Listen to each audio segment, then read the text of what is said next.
प्रयोग कर देखिएगा। अभी तो नवरात्रि चल रही है, नवरात्रे में जब 5वां दिन नवरात्रे का रहे, चैत्री नवरात्रे का 5वां दिन रहे, और मान लो कि आपके घर में किसी बच्चे की, लड़के की या लड़की का या मंगल विवाह नहीं हो रहा हो या शादी नहीं हो रही हो, या उस लड़के लड़की के लिए बहुत प्रयास कर लिया आपने और उसकी शादी हो ही नहीं रही, अथक प्रयास आपने कर लिया और उसका मंगल विवाह नहीं हो रहा, तो ये देवी भागवत में स्पष्ट कहा गया है, देवी भागवत में वर्णन किया गया है, देवी भागवत में वर्णित किया गया। और देवी भागवत में कहा गया कि आम का जो पत्ते होते हैं, आम का जो पत्ता होता है, आम का जो पल्लव होता है, उस आम के पत्ते पर हल्दी और सिंदूर, इन दोनों से स्वस्तिक का निर्माण किया जाए। देवी भागवत का संवाद है, बहुत ध्यान देना महाराज। जिन कन्याओं का विवाह ना हो पंचमी के दिन, नवरात्रे की कोई सी भी पंचमी, मतलब जो पंचमी तिथि पड़ेगी, कोई भी नवरात्रा हो, चाहे वो 4 नवरात्रे में से, चाहे वो पौष का हो, अश्विन का हो, चैत्र का हो, आषाढ़ का हो, किसी भी नवरात्रे में आप कर सकते हैं। एक पान के पत्ते पर, एक ही पत्ते पर जो 2 स्वस्तिक बनेंगे, एक हल्दी का बनेगा, एक सिंदूर का बनेगा। बस अंतर इतना है, जो हल्दी का स्वस्तिक है उस पर कंकु के चावल अर्थात रौली के चावल, रौली कुंकू के चावल रखना है, और जो सिंदूर का है उस पे हल्दी के चावल रखना। इतना रखकर जिस लड़का लड़की का विवाह नहीं होता उसकी हथेली पर रखकर उसका नाम और गोत्र बोलकर महाराज उसको ले जाकर नीम के पेड़ के नीचे उसको रख दिया जाता है। मात्र 3.5 या 4 महीने ऐसे रहते हैं जिसके अंदर उस लड़का लड़की का विवाह पक्का हो जाता है। जिसका विवाह नहीं होता केवल उसी के लिए। पंचमी कौन सी तिथि? पंचमी, चाहे वो शुक्ल पक्ष की हो, चाहे वो कृष्ण पक्ष की। शिव महापुराण की कथा कहती है, आपको सुख अनुभव हो जाएगा। कार्य सिद्ध। जिंदगी में कभी संपदा कम नहीं हो सकती, संपदा बढ़ती चली जाती है। संपदा घट नहीं सकती, बढ़ेगी पर घटेगी, कष्ट नहीं आ सकता, रोग बीमारी तकलीफ नहीं आ सकती। आपके लिए तो लाभदायक है, समझ लो ये कथा। शास्त्र कहता है कि जिसके घर में संपदा की कमी हो, पैसा आ ही नहीं रहा हो, सब तो उलझ गया हो, बहुत टेंशन चल रहा हो, पंचमी तिथि के दिन गन्ने का रस, गन्ने का रस जानते हो, ईख का रस, गन्ने का रस तुलसी जी के क्यारे में हाथ में लेकर 7 बार अपना नाम और गोत्र बोलकर छोड़ दो, जिंदगी में 3 साल में तो करोड़पति बनकर बैठ जाओगे, कभी लक्ष्मी की कमी नहीं आ सकती।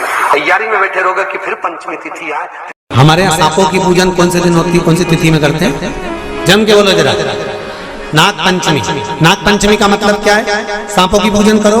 नाग पंचमी का मतलब होता है शंकर जी के मंदिर में जाकर 1 लोटा जल समर्पित कर दो। उसका कारण क्या है कि हमारे परिवार में, हमारे कुटुंब में, परिवार में कोई 7 पीढ़ी के अंतर्गत भी अगर कोई जीव तड़प रहा होता है, पड़ा हुआ होता है, उसकी मुक्ति नहीं होती है, तो पंचमी का चढ़ा हुआ जल उस जीव को प्राप्त हो जाता है और वो जीव तर जाता है, उसका फिर जन्म नहीं होता, वो तर। संपदा के लिए, संपदा के लिए अर्थात जिसका व्यापार नहीं चलता, जिसके घर में पैसा नहीं आता, या नौकरी नहीं लग रही, या सर्विस नहीं लग रही, आप अप्लाई कर रहे हो, जगह जगह जाकर इंटरव्यू भी दे रहे हो और पैसा नहीं आता, तो उसके लिए भी प्रयास किया जाता है। पर उसके लिए यहाँ पर जो धन के लिए करते हैं, उसके लिए विष्णुपदी के लिए करते हैं। मतलब जैसे गंगा के जल में तुलसी के 11 पत्ते डाले जाते हैं, और उसको किसी भी नारायण के मंदिर में, राम कृष्ण शिव, शंकर नहीं, राम कृष्ण भगवान विष्णु, दत्त आदि जितने नारायण के मंदिर हैं, उस मंदिर में किसी भी पात्र में, एक छोटे से पात्र में उसको भरकर रखी जाते हैं महाराज। उससे भी जॉब, सर्विस, नौकरी में सफलता प्राप्त हो जाती है। परंतु वो भी एकादशी को ही होता है। कुछ देर तक पात्र को रखा जाता है, फिर वही पात्र का जल किसी भी वृक्ष के नीचे डाल दिया जाता है, उससे भी नौकरी के लिए फायदा मिलता है। गंगा का जल को एकादशी और द्वादशी इन 3 तिथियों पर एक रोटी में थोड़ा सा मीठा रखकर सोमक पितृ का नाम लेकर यदि गाय को खिला दिया जाता है, तो अगर कोई पूर्वज प्रेत योनि में भी पड़ा हुआ होता है, भटक रहा होता है, जिसको पिंड नहीं मिला, जो अचानक मर गया होता है, अधोगति में चले गया होता है, उस जीव की मुक्ति दशमी, एकादशी और द्वादशी, 3 दिन सोमक पितृ का नाम लेकर रोटी में, पूड़ी में मीठा रख कर अगर गाय को खिला दिया जाता है ये 3 दिन तक, तो वो पितृ कभी भटकते नहीं है, उनको मुक्ति प्राप्त हो जाती है मोक्ष में। दशमी की रात्रि के 12 बजे घी का दिया हथेली में रखकर दरवाजे के बाहर, उस दिए को हथेली में रखकर चंद्र का दर्शन रात्रि के 12 बजे दिए की लो में चंद्र का दर्शन करते हैं, उससे ज्योत प्रबल होती है हमारे। या तो होगा वो नौमी की रात्रि 12 बजे या दशमी की रात्रि की 12 बजे चंद्र का दर्शन, दीप घी का हाथ में जलाकर, नाम गोत्र अपना बोलकर, नरसिंह भगवान का स्मरण कर कर, ज्योति में चंद्र का स्मरण कर कर दर्शन किया जाता है। नेत्र कमजोर हो तो 3 या 4 दिन में ज्योतियों का क्रम बढ़ना प्रारंभ होता है। वैसे तो 15 दिन का लिखा है, पर शिव महापुराण कहती है 3-4 दिन का क्रम बहुत होता है, बढ़ता जाता है। केवल दशमी, चाहे उजाला की हो चाहे अंधेरे की। कौन से महादेव का नाम लेना है? श्रम्भेश्वर महादेव। जब कोई व्यक्ति चिड़चिड़ करता है, क्रोध करता है, गुस्सा करता है, तो महाराज शंकर भगवान का श्रम्भेश्वर महादेव का नाम लेकर 31 बेलपत्र, जिस व्यक्ति को क्रोध आता है उस व्यक्ति का स्मरण कर कर आखा चावल मतलब सेगे चावल के साथ एक बेलपत्र, 31 बेलपत्र कर कर शिव जी के शिवलिंग पर समर्पित करी जाती है, मात्र दशमी की तिथि के लिए। केवल दशमी, चाहे उजाला की हो चाहे अंधेरे की। कौन से महादेव का नाम लेना है? श्रम्भेश्वर महादेव, शिव जी का एक। छोटे छोटे बच्चे रहते हैं, कुछ कुछ बच्चों को माता जबरदस्ती के भोजन कराती है, खिलाती है, ठोकती, मारती, खिलाती है। कुछ कुछ बच्चे ऐसे रहते हैं वो कुछ खा ही नहीं पाते, मुख में दो और वॉमिटिंग कर देते हैं, उल्टी कर देते हैं। ऐसे बच्चों के लिए या जिस व्यक्ति को भोजन पचता नहीं और उधर में एसिडिटी रहती हो और जलन टाइप की होती हो, उसके लिए भी श्रम्भेश्वर महादेव का स्मरण है। सुंदर व्याख्यान वर्णन किया है। श्रम्भेश्वर महादेव के ठीक सामने अर्थात भगवान शंकर के किसी भी शिवलिंग के सामने एक तांबे के लोटे में जल रख लीजिए और जल के अंदर 3 बेलपत्र डाल दीजिए, एक पीपल का पत्ता डाल दीजिए, शमी के 11 पत्ते कलश को छुआकर शंकर भगवान के शिवलिंग पर श्रम्भेश्वर महादेव के नाम से चढ़ा दीजिए। उस जल को उठाकर ले आइए, 1 रात्रि तक घर के अंदर रखना है।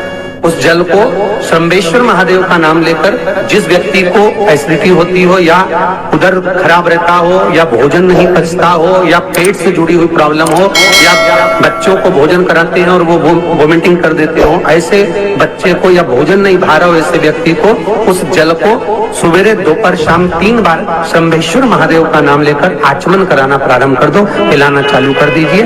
3 या 4 दिन पिलाओगे, अपने आप उदर में भी आनंद रहेगा, बच्चा भोजन करना भी प्रारंभ कर देगा। श्रम्भेश्वर जिसको साइटिका की बीमारी होती है या स्लिप डिस्क की बीमारी होती है या कमर की रीढ़ की हड्डी कहीं बांकी टेढ़ी होने लगती है या नसें चोक होने लगी हों, काम ना कर रही हों, तो उसके लिए कुंदकेश्वर महादेव पर आप कोई भी सफेद कलर के पुष्प भगवान शंकर के मंदिर में कुंदकेश्वर के नाम से 31 फूल समर्पित करना है। आप 31 पुष्प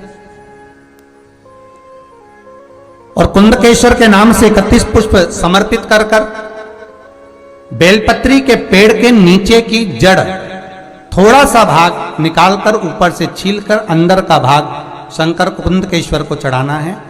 उस जड़ को लाकर उसको पीसना है और पीसकर सुबह के समय पर 3 बार उसका कुंदकेश्वर का नाम लेकर सेवन करना है।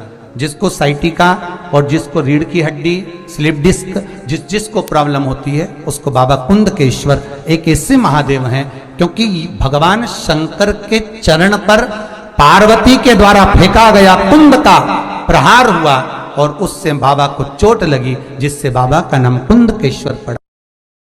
जब आप जल शंकर को चढ़ाने तो रोज ही जाते हैं। जब एकादशी का दिन रहे और शंकर जी के मंदिर में आप जल समर्पित करें तो 3 बार मुख से स्वधा स्वधा स्वधा या स्वधा स्तोत्र का पाठ जिसमें 12 श्लोक